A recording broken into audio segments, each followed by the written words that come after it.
Welcome to the Unfiltered Show from the Score Studios. My name's Joseph Casciaro, and today our in-studio guest is Donnovan Bennett, senior writer and host at Sportsnet. Also, one of my big brothers in the industry. This guy looked after me from when I was a kid, and here we are now having him in studio. Donnovan, thanks so much for joining us. Yeah, last time we were in the Score studio, it was in a closed captioning booth. Yes, I was literally underage. Yes, that's right. And I was just immature, not underage. But love to see how far you've come. Thank you for having me on the pod. Yeah, of course. Thanks for coming in. We're both sitting here in Toronto, and we know in terms of basketball in Toronto, the only news, or the biggest news right now before training camp starts, is that the Raptors are set to retire Vince Carter, the prodigal son's jersey. Hang it in the Rafters on November 2nd. It was the worst kept secret in Toronto sports. It's now out. This is obviously a very controversial and contentious topic, or at least it's more controversial and contentious than you would assume maybe if you don't live in Toronto. You'd be like, oh, of course they're retiring Vince Carter. But if you live in Toronto, you understand why it's contentious. We'll get into all that. But the first question to you is, if you're Masai Ujiri or you're the board at Maple Leaf Sports Entertainment and this is your decision, are you making the same one? Unquestionably, yes. There is no other decision from my vantage point. First of all, just to set the bar for people who don't live in this market to understand what we're talking about. This is an organization that proudly hung an Atlantic Division Championship banner. Okay? That's what we were celebrating. So what are you talking about? We're talking about someone who, and we'll get into the Vince Carter effect, if you will. Shout out to another former The Score employee, Sean Menard, a great documentary. We'll talk about the legacy that he has, the level of play in the basically 6 seasons. It was a pretty small sample size that he had. But when you look at the bar and what this organization has celebrated, yes, you're going to celebrate Vince Carter. I think the only shame is that the Brooklyn Nets are going to do it first. So they announced it first, but they're not going to do it first. They're not doing it till January. Okay. Which in and of itself got people all riled Feeling up. a type of way. Yeah. For some reason, I thought they were doing it earlier in the season. No. But listen, the Nets don't have much to celebrate either. Yeah. They weren't even in that city or town. Yeah. So I don't know if Brooklyn Nets fans have a relationship so much with Vince Carter. But the funny thing is, this is the way I look at it. You got someone who played for the better part of 2 decades. Yeah. He's played for a bunch of organizations. Yet when you think of Vince Carter, you only think of one. No one's out here talking about, man, those Atlanta Hawks, Vince Carter moment. Vince Carter, Dallas Mavericks hit a big game winner in the playoffs. No, do you have a Vince Carter Grizzlies jersey? The Nets, we got a little motorcycle, some great dunks. Dunked on Morning, but that was it. Yes, and that team had a chance, in the postseason. But his best Nets moments were relative to him coming back and ruining the Raptors parade. So he is going to be the 14th player who is recognized by 2 franchises, but he's really only known for one. No one was out here putting him in rap lyrics when he was playing for the Nets. Exactly, man. He wasn't at Nelly concerts dancing with a bum knee when he was playing for the Nets. Which was a sore topic, but yes. Yes. Well, but even your point about how, as a Net, his most memorable moments, other than the dunk on Zoe, was when he came back to Toronto. It kind of goes back to the thing of from the late 90s, or from the 99 season, the lockout shortened season, his rookie year, until basically the end of the odds. That first decade of the 21st century, Vince Carter's best moments were in Toronto, regardless of who he was playing for. And the greatest show at the then Air Canada Centre was Vince Carter, whether he played for the Raptors or not. Because for those first few years after he left, when the team wasn't very good, the hottest ticket in town was when Vince Carter came back. And like I said, probably the best show you got all year was when he came back and did whatever he did. He defined that decade of Raptors basketball for better or worse. Now, obviously, when we're talking about retiring his jersey, we're only talking about the better. But I think it's such a good way to put a bow on the story and to wrap it up after all this time. We can play devil's advocate and go through all the reasons. I get why people are against it. I'm not against it. I don't get it. I get why they feel a certain way. I'll put it like that.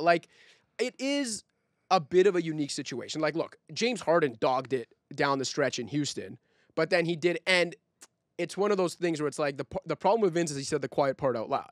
He then went on, I think it was TNT with John Thompson in that interview and said he didn't always push himself as hard as he should have in Toronto. And there was the reports, which I don't think has ever really been confirmed, but there was that report that he tipped off the Sonics. I don't know if you remember, like about the play the Raptors were about to run at the end of a game. I believe there was reports he might have got into a physical confrontation with Sam Mitchell at the time. It was the Raptors. I mean, like, by reports, like Jalen Rose has told that story 1,000 times. So, I mean, you have an eyewitness. That's primary evidence. I think the most damning thing was he said he's not dunking anymore, and then he goes to the Nets and is dunking on the entire league, including Alonzo Mourning. Yeah. Also averaged about 15 points per game. I think we have the numbers. We can probably put them up. But I think the first half of his last season in Toronto, he averaged about 15 points per game on like the worst efficiency of his career, including like 69% from the free throw line. Like, was he throwing his free throws? I don't know. Goes to Jersey and immediately becomes a 27-point-a-game guy on much better efficiency. Like, again, I can understand at the very least why people feel a certain way about this and think maybe like, it's a little weird to honor him. I don't agree with them. See, I don't understand it. One, Vince was ahead of his time. He was just quietly quitting before that was a That's thing. fair. So all you millennials, James Harden's hero. Gen Z, right? Yeah, pretty much. The thing with Vince and how it ended, and I get it. It wasn't great, but that's not unique to him. Exactly. Wasn't great at the end of Chris Bosh. I mean, Tracy McGrady, like, was barely great when he was here. He hadn't really broken out yet. Correct. And we love Kyle Lowry, and people love to say he's the greatest Raptor of all time and whatnot. One of the lasting memories of Kyle Lowry would be him walking in the tunnel in Tampa, giving that camera the deuces. Like, it was an open secret for 2 trade deadlines. If you pay a commensurate price, you can have Kyle Lowry. Yeah. And the Lakers probably regret not going in on that harder. At the time, Philadelphia probably, in hindsight, regrets not going in that harder. And also, there's talking about reporting and beliefs. Like, you talk to people around the game a lot. There's a real feeling that in the bubble, Kyle Lowry was gone. It was just like, oh, wait, I can be somewhere where I golf every day. I can have this new lease on life back in America. He started to see what life outside of Toronto might look like. And then at the same time, you've got this feisty Heat team led by one of his best friends in the league, and Jimmy Butler, getting their way to a final. And Heat culture kind of speaks to all the Kyle Lowry things, other than, always showing up in great shape. And so you could say in the same way, wait a minute, like, we could have tried to at least run it back a little bit longer if Lowry wanted to be here longer, but no one holds that against him.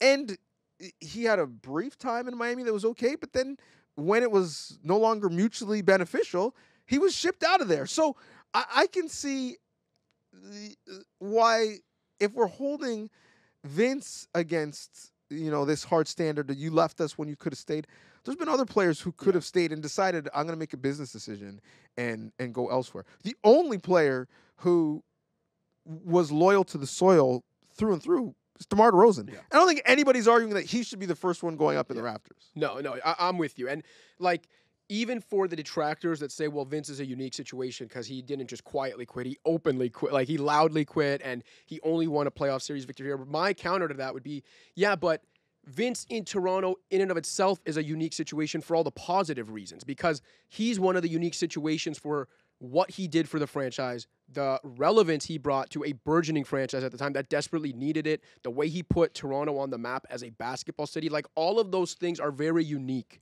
right? In terms of his, like, I've said this before. I make the argument that when you're talking about, like, international appeal, I'm not just talking about in the local market, right? I don't know if there has ever been a Toronto sports athlete as popular and famous as Vince Carter was around the turn of the century. Like, what he did for this city's psyche as a sports market, as a basketball town, was different. what he like the way he came to define the dunk contest and how cool that was as a young Raptors fan to know that he did that in a jersey that said Toronto or said Raptor. I can't remember if that purple one said Toronto or Raptors. Either way, that represented Toronto and represented Canada. The basketball boom in this city, in this country, that still reverberates 2 decades later, that almost every young player, whether it's Shai Gilgeous-Alexander, Andrew Wiggins, RJ Barrett, like all these guys that have come up and have become one of the made Canada arguably the second best basketball country on the planet. Most of those kids, no disrespect to like great Canadians like Steve Nash and so forth, but most of those guys credit getting into basketball with watching Vince Carter's. Like, it's a unique situation, and I don't think his last year being as bad as it was can override all that.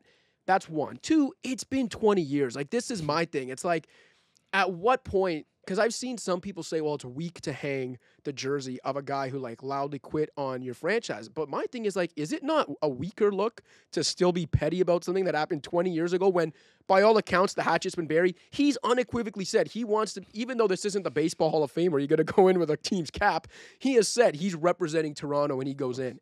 The fans have given him a standing O in the last 10 years. Like, at what point do you have to let it go? A long time ago. Listen, you don't want to be Jerry Jones, where you're randomly keeping Jimmy Johnson out of your Ring of Honor, even though he's in the Hall of Fame. Yeah. So you're one of the best players in the league, but we're not going to honor you as one of the best players of our franchise. And there's some people who said, oh, he can go up, but Kyle Lowry has to go first, whatever. And there's been some reporting that people within the team felt that. Maybe because those people within the team were there when Kyle Lowry was there. But my thing is this. If you're telling the history of a franchise, the Vince Carter chapter, number one, is first. Yeah. But I think it's also longer and much more expansive. You mentioned the influence on the Canadian players, men, but you could go women as well.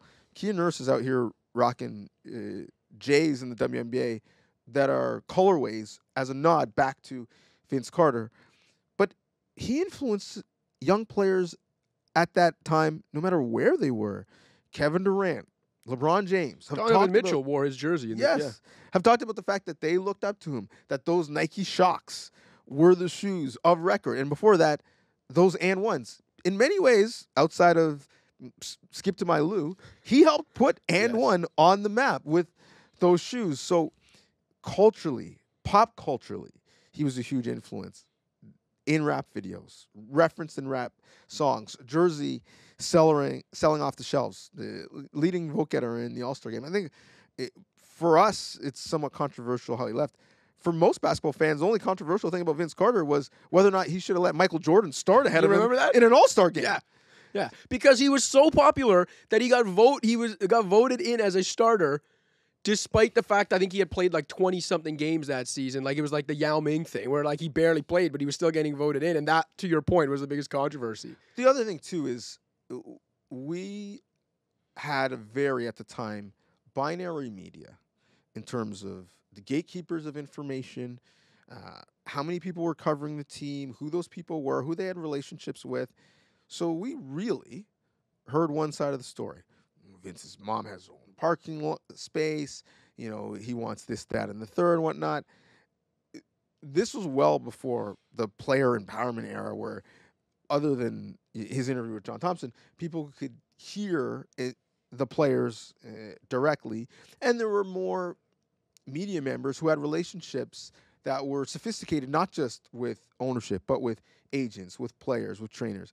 So I don't necessarily know if that situation goes down now, if we have a different view of it. I'm pretty sure we do, because you know what? That situation has gone down now literally every offseason. Yeah. Whether it's Kevin Durant or Dame Lillard or James Harden, there's always been a disgruntled player who needs something or else they're going to walk. As lovable as Giannis is, you don't think Giannis is in there moving furniture saying, this is what I need to compete? Because if we don't have it, I'm going to be the one who's crushed on first take. So I think our sensibilities now are different. So we shouldn't hold him to an unreasonably high standard in what went down, because that organization, full stop, was a dumpster fire at the time. 100%. It was a clown show of a front office. And yeah, you can say Vince's behavior, like the way he acted, the things he said, his injury history is what caused them to get arguably the worst trade return for an all-star in NBA history. But part of that is also the incompetence of the front office. I think it was Vince Carter who at the time said it, or maybe it was Jalen Rose, about how he actually reneged on his trade request. And I think the weird thing is he told Sam Mitchell instead of Rob Babcock, who was then the general manager. But I think Sam Mitchell has also confirmed this and has said it's true. Now, he understands why maybe the front office wouldn't have believed him even if he did go to the front office. But then Rob Babcock, who's now passed away, but when he was interviewed about it at one time, said that he did get word that Vince didn't want to leave, but he had already made a verbal agreement. And once I do that, my word is good. It's like, man, this is pro sports and you're trying to win. If the deal's not signed and the league call hasn't been confirmed and all that, you can back out. Teams have done it. And if you think it's the best for your franchise, like even if you have to trade them later, but for a better price, at a higher price, you do it. You don't just say, oh, yeah, our franchise guy actually wants to stay, and the best deal we have is the worst deal for an all-star in history, but I gave my verbal agreement. I got to do it. Like, the franchise is not innocent in terms of how it all went down, how the relationship deteriorated, how it ended. Not excusing Vince, but they're not innocent. You can also do it if maybe you should take the benefit of a mulligan because the deal that you had in hand is terrible, right? Yesterday's price is not today's price. Yeah. And if the asset is not as distressed because he doesn't want out and is not going to be pouting, well, then you don't have to make the deal. Rudy Gobert was traded for like 3 times as much as Vince Carter was. Like, think about that. So I get why people felt a type of way about Vince at the time. 2004. But now I feel like it's a no-brainer. And the 30th anniversary, the fact that the uniforms are coming back, the colorways are coming back, the mascot that is being used is literally the Raptor going between the legs. In a number 15 jersey. Yes, you got to show love to Vince. And if you didn't, it's not like you're washing away all those memories. That's still, up until they won a championship, that dunk contest was this franchise's championship. Yeah. I mean, I've said it before, but like in the years after Vince and before the kind of height of the DeMar and Lowry years, this franchise's success was measured by the height of Brian Colangelo's collars. Like, that's where this franchise was, shortly after Vince and before it really took off. So people have to remember what he gave this. And yeah, again, I'm not accusing everything he did, but there are 2 sides to that. More has come out in the years since. And I just think, like you said too, like ignoring all the positives or not hanging the jersey doesn't erase everything that happened. Like these things still happen. And it's one thing if like he was still salty or something. It's one thing if Vince Carter was like, I don't want anything to do with the Raptors, or I still think they screwed me or something. But again, he's been gracious since. He's admitted that, he could have handled things better as a younger man. Like I said, he's unequivocally stated he wants to represent Toronto in the Hall of Fame. It would be really weird and, quite frankly, to me, embarrassing. Yeah. If the Raptors in turn were like, nah, we're not sure about this. Which leads me to my last question for you, which is, and I think you kind of touched on it already, but does it matter to you, or do you think it should matter about the whole order of jerseys retired thing? Like you touched on it. There was the report that some people within MLSE, we're not just talking about salty fans, thought they should wait until Kyle Lowry's jersey is hanging up there. Like, does that stuff matter to you, or do you just see it as like, no, whoever's ready goes up? It should be in chronological order. How long are you going to wait? If Kyle, this might be his last year. It might not. You're going to wait until he decides he's going to retire. Then you're going to wait to the next season to do Kyle. Then you're going to wait to the next season to do Vince. Like, you can't. Obviously, God forbid anything happening to any of these people. But you do it in the time that it makes sense. And again, the fact that he's going up in the Rafters in Brooklyn, the fact that he's going to be in the Hall of Fame, like, you do it. It's not as if they said, okay, you know what? We're going to do Tracy McGrady first, right? Or Damon Stoudemire first. Like, to wait for someone who is an active player to get them in just to then get in someone that we all know is going in anyways doesn't make sense. If you want to make Kyle bigger and better and leave no doubt that he, in your estimation, is the greatest Raptor of all time, name a street after him. Give him a statue of him taking a charge or butt checking someone so Kawhi could dunk. Like, do whatever you want, right? But put Vince in the Raptors when it makes sense, and it makes sense now. I'm super fascinated on what comes next because there are other organizations who it's a very clear line as to what you need to do, right? You got to win a championship, be a Hall of Famer, those types of things. Others, it's a bit murky. I think we know Kyle is that other name. You know, besides putting up an executive, I don't know if you're going to put up like a Giants of Africa logo in the Rafters when Masai decides that he's, done with all this craziness and he's going to run in politics or run a EPL team or whatever. Do whatever he wants, probably. That's correct, yeah. To me, the question is, okay, well, wait, who are the other names? And how high do you want that bar to be? Because I think with the championship, Kyle has created a resume that he also is a Hall of Famer. Yeah. So that piece of the conversation is gone. But, I mean, David Stoudemire is not going to be a Hall of Famer. He did win Rookie of the Year here, but he also was here for even less time than Vince. But he was super popular in relation to a Vancouver franchise that didn't have the same level of ready-made star right away. Tracy McGrady, also here, super short period amount of time, also left. Is also a Hall of Famer, but had big moments elsewhere. DeMar DeRozan, multiple-time All-Star. If he accrues enough stats and continues to play long enough at this level, you can make the argument that he'll be, Hall of Famer. I think he's got a Hall of Fame case. And it'll be very interesting when you compare his stats to other swing guys that got in. Paul Pierce has a championship, so that's a bit different and plays for a highly visible Mitch franchise. Richmond's the one. Mitch Richmond is the one, right? DeMar DeRozan is better in relation to his era than I think Mitch Richmond was, and has more All-Star appearances, and I think All-NBA teams to show for it. 2 gold medals, right? And again, he'll probably have a couple playoff moments with the Kings. And then there's the Kawhi piece. Okay, so this I'm interested to get into because, first of all, I think DeMar is going to have his number 10 retired by the Raptors. No regardless of whether he gets in the Hall of Fame or not, I think what he meant to the city, the loyalty that you referenced, that he still carries to this city. Although, I mean, maybe if you follow the Kendrick Drake beef, maybe you think that he doesn't. But he's still, he's not from Raptors Toronto. fans. What are you more mad at? Yeah, exactly. Vince from 20 years ago or DeMar in his Debo? friend's video? But no, I don't think it's a question DeMar's getting number 10 retired. Just for what he meant to this franchise, like everything he gave to this franchise. Unless Drake vetoes it. Yeah, exactly. Which you got to choose global ambassador or honoring DeMar. There's going to be an OVO banner before DeMar, but that'll be his bargaining chip. So I think DeMar gets it. Lowry, obviously. Those 2 and Vince become the 3 locks. Then I think the question becomes around guys like Damon, even though he was the first, he wasn't a megastar like Vince, but he was the first franchise guy and, won Rookie of the Year. But I don't think they retire his jersey.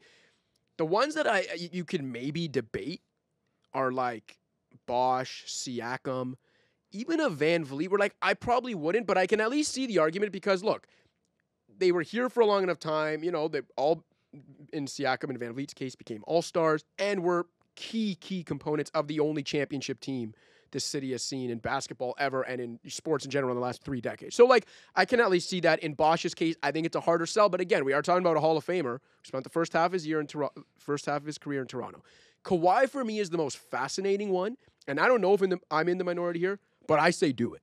I don't care that he only played 1 year and 84 games because guess what? What he gave this city and this team and this country in those 84 games, regular season and playoffs, is more than 100 former Raptors combined, okay? And I'm not one to say that he was that whole team because I think the rest of the team is very underrated. When you talk about Kyle Lowry's impact on winning, the Marc Gasol finishing piece, what Pascal Siakam was that year, in only his 3rd or 4th season, Fred shot making off the bench, all of it contributes. That was a phenomenal team. Ibaka as the 3rd big, but we know what Kawhi meant. They were a 2nd round out if Kawhi Leonard wasn't there. Okay, he was the Finals MVP for a reason. Had one of the greatest playoff runs in basketball history.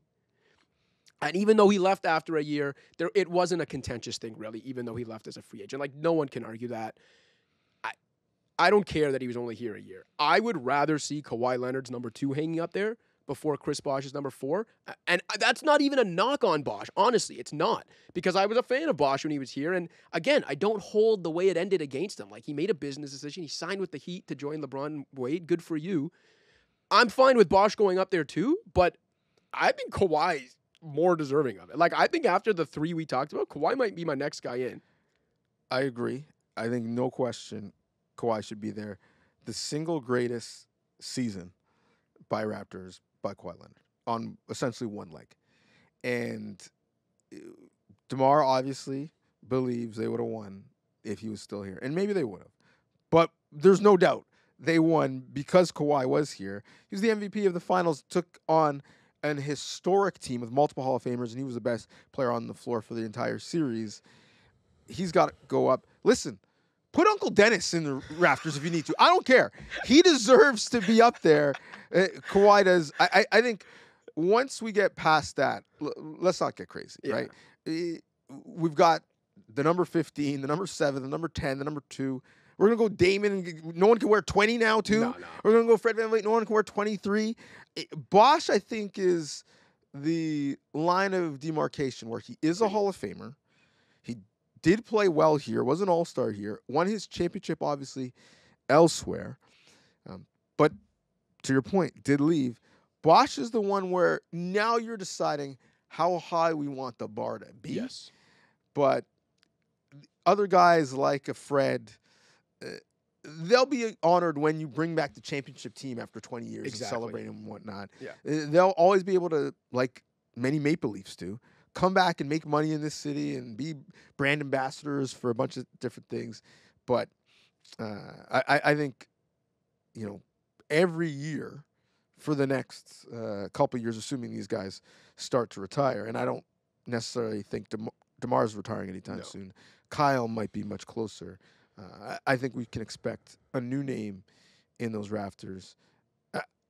The order of things is interesting, though, because I think on the depth chart, we'd have someone like Bosh at 4 or 5. But based off of who's eligible, who is not playing. Exactly. He could be 2. Yeah. And if people felt the type of way about Vince going up before Kyle, I think people definitely might feel the type of way about Bosh going up before all those other guys. Yeah, I agree. And that's one where, like, I'd be fine if they waited. In the case of it, like you said, with Vince, it's different. If Kyle had retired at the end of last season and was retired right now, I'd be fine with them being like, you know what? We consider Kyle the greatest Raptor of all time. He's a champion. We're going to retire his jersey on opening night, and Vince the week after would be like, that makes sense. I'm good with it. But he didn't retire. He's still playing. You cannot have Vince's jersey hanging in Brooklyn, of all places, where he didn't even play, and not hanging in Toronto, when he becomes the first true Raptors Hall of Famer while celebrating the 30th anniversary. It doesn't make any sense. Maybe people would have preferred if someone on this panel was anti-retiring Vince, because it could have been more a debate, but that would have just been bringing on someone who has a wrong opinion, so forget that. Donnovan, thanks so much for joining us, man. Let the people know where they can find your work. Yeah, so at Sportsnet, the Fan, NFL Checkdown every day, breaking down anything NFL. Going Deep is the podcast. Like, favorite, share, subscribe. Trying to have fun conversations like this one, so thanks for having me. Of course, thanks for coming in. For Zach and Adrian in the control room, for Donnovan Bennett, I'm Joseph Casciaro. This has been the Unfiltered Show. Don't forget to like and subscribe, and we'll see you next time.